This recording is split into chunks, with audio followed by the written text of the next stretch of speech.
Nama diberi Dr. Asilawati binti Cik Abdul Aziz atau lebih gemar dikenali sebagai Sheila Inspired.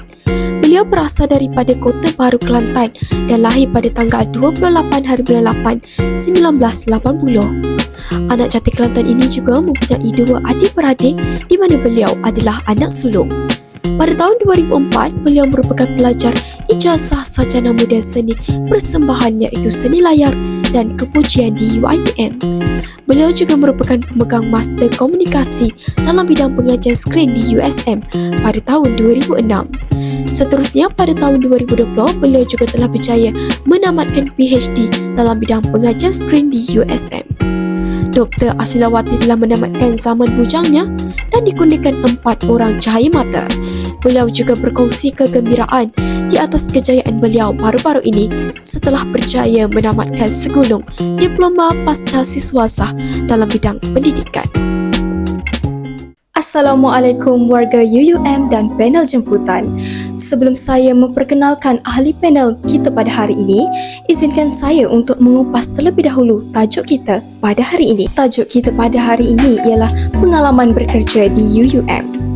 Hari ini kita akan berkongsi pengalaman atau perjalanan hidup panel sepanjang bekerja di UUM. Assalamualaikum doktor, apa khabar? Waalaikumsalam. Alhamdulillah. Okey, baiklah doktor. Hari ini kita nak minta doktor kongsikan sedikit latar belakang hidup doktor sebelum menceburi bidang pendidikan.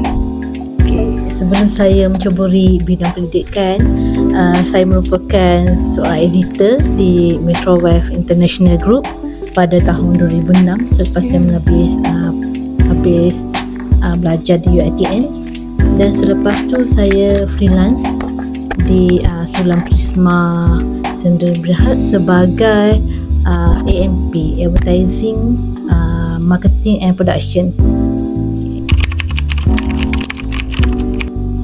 Baiklah, soalan yang seterusnya, boleh doktor kongsikan bagaimana pengalaman doktor semasa bekerja dan menyesuaikan diri di UUM?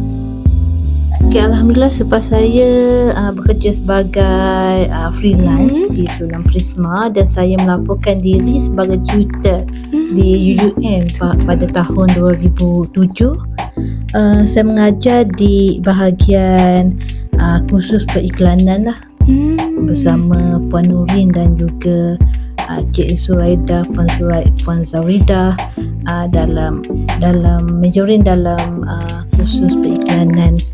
Dan selepas tu pada tahun 2012 saya melanjutkan PhD saya di USM, sehinggalah 2020 saya grad PhD. Seterusnya, boleh doktor kongsikan sedikit peristiwa yang paling terkesan sepanjang bekerja di UUM?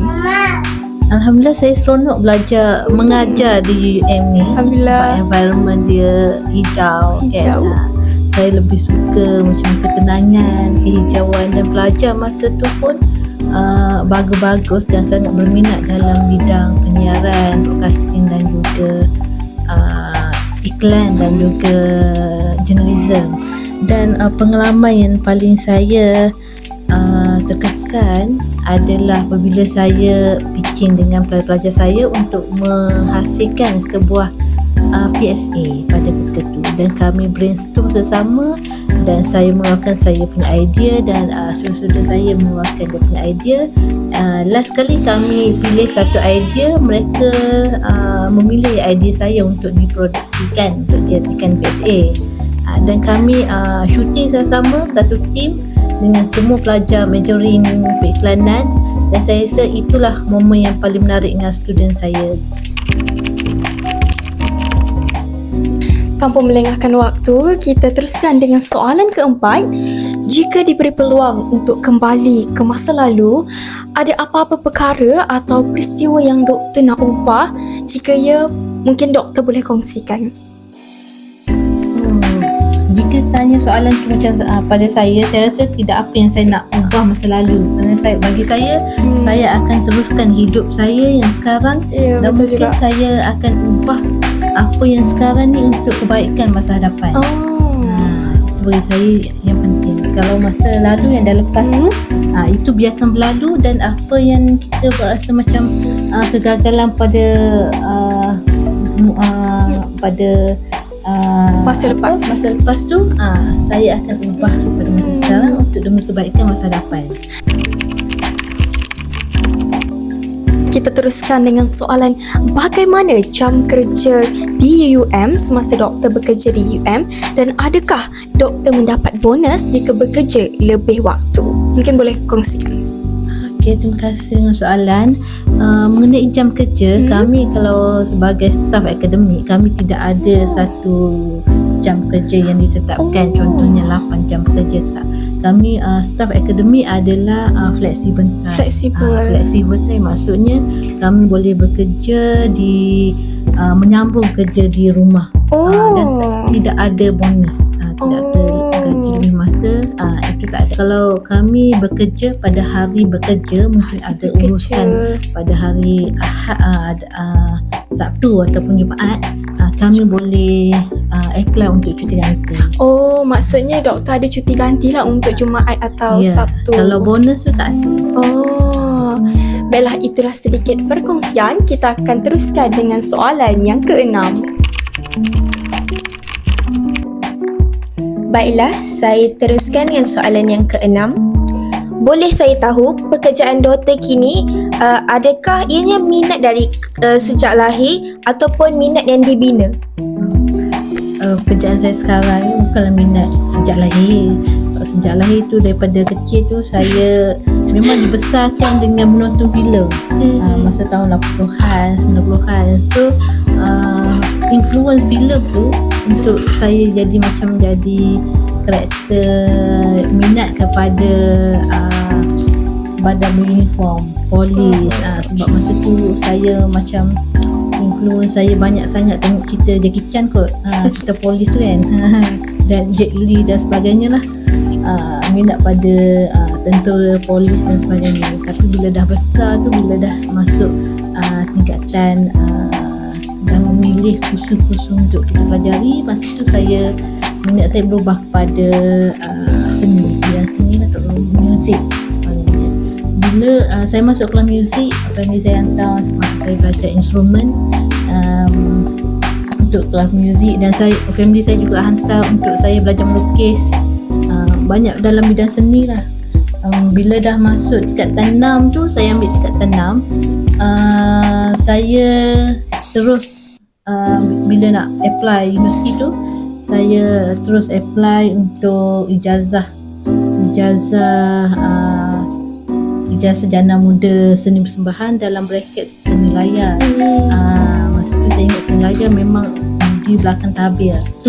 Masa tu kita influence juga TV. Masa tu banyak cerita dekat TV, contohnya sinaran pasport kegemilangan masa 90-an, yang melahirkan banyak artis yang berlakon dan sebagainya. Mungkin saya rasa seni persembahan ni macam tu lah gayanya. Boleh doktor kongsikan pengalaman seram atau penggangguan misteri selama bekerja di UUM? Pengalaman seram ataupun misteri, saya tak pasti sama ada pengalaman seram atau misteri. Tapi saya pernah pergi ke satu surau di bangunan di UUM ni untuk solat sunat. Kemudian masa saya masuk tu, surau tu memang sunyi, tak ada orang lah. Bila saya dah siap solat sunat tu, saya tengok ada sejadah terbentang kat belakang saya. Saya tak pasti sama ada siapa yang bentangkan, walaupun masa tu masa mula-mula saya masuk tu memang tak ada apa-apa sejadah dan sebagainya. Dan lepas tu saya terus berlalu pergi lah, mungkin ada yang menumpang untuk solat bersama saya dan sebagainya. Itulah banyak kisah misteri. Boleh doktor kongsikan pengalaman ketika menyertai leadership program ataupun volunteer experience? Pengalaman saya tentang leadership program ni yang beri satu makna definisi, iaitu seorang itu adalah mempunyai karakter ketua. Dan saya pernah menghadiri dan juga menyertai leadership program ini yang membina satu jati diri kita sebagai menjadi seorang ketua yang baik, memimpin satu kumpulan dan pasukan kumpulan. Dan saya pernah handle satu kumpulan semasa saya belajar dulu. Saya diberikan tugas sebagai producer dan memimpin kru saya seramai 40 orang, tidak termasuk artis, dan dengan pelbagai perangai dan juga PA lah masa tu. Tapi kita punya semangat dan teamwork, kerjasama yang kuat, kami boleh melaksanakan tugasan yang diberikan untuk menerbitkan satu short film. Alhamdulillah saya dapat mengatasi cabaran-cabaran sebagai seorang ketua masa tu dan juga producer dengan pelbagai PL dan perangai kawan-kawan dan juga artis yang di bawah saya. Artis ramai. Saya punya artis masa tu lebih daripada 10 orang, terdiri daripada pemain wayang kulit, pemain alatan muzik dan sebagainya, dan pelakon utama, pelakon sampingan, dan itulah pengalaman yang paling berharga dalam program leadership. Adakah semua hasrat doktor sudah pun tercapai ataupun masih ada wishlist yang ataupun cita-cita yang belum doktor gapai lagi? Sebenarnya banyak yang belum tercapai. Yang utamanya hasrat saya untuk mengerjakan ibadah umrah dan haji lah. Itulah yang belum tercapai, dan saya harap you all semua doakan saya semoga dimurahkan rezeki untuk mengerjakan umrah dan haji. Jika sistem pendidikan akan berubah dalam masa 10 tahun akan datang, apakah perubahan yang doktor harapkan, dan atau juga mungkin doktor boleh kongsikan sedikit perasaan dan harapan? Silakan. Sistem pendidikan akan sering berubah ikut era dan juga masa, dan jika ia berubah, saya juga mesti berubah. Contohnya dengan teknologi sekarang. Kalau dulu masa saya belajar, kita guna Betacam, kan, sebuah kamera yang besar dan berat dan sebagainya. Tapi sekarang di alam digital, kita dan digital dan teknologi, kita hanya menggunakan phone, smartphone untuk shooting dan sebagainya. Dan lecturer juga mesti pandai menggunakan dan aplikasikan teknologi terkini. So lecturer mesti berubah seiring dengan masa, dengan perubahan masa dan waktu. Saya juga bersetuju kerana setiap era cara pembelajarannya agak berlainan dengan sebelum-sebelum ni. Saya mewakili ahli kumpulan saya mengucapkan ribuan terima kasih kepada Dr. Asilawati kerana sudi menjadi panel jemputan kami pada hari ini.